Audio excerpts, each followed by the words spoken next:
પંચમહાલ જિલ્લાના ઘોગંબાના ધનેશ્વર ગામમાં આવેલા જૈન દેરાસર છે, જ્યાં અજાણ્યા શખ્સો દ્વારા મહાવીર સ્વામીની મૂર્તિને ખંડિત કરવામાં આવતા જૈન સમાજમાં ભારે આક્રોશ જોવા મળ્યો હતો.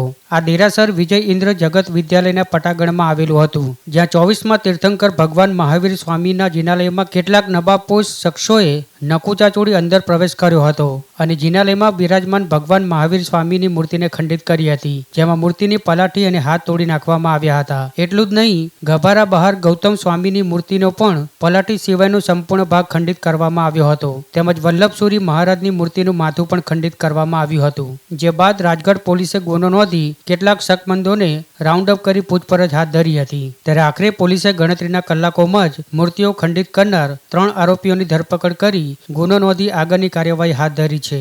પોલીસના જણાવ્યા અનુસાર આ 3 આરોપીઓ ધનેશ્વર ગામના જ રહેવાસી હતા, જેઓએ મેદાનમાં ક્રિકેટ રમતા રમતા કેમ્પસમાં જ આવેલ દેરાસરમાં મૂર્તિઓ ખંડિત કરવાનો અટકચાળો કર્યો હતો.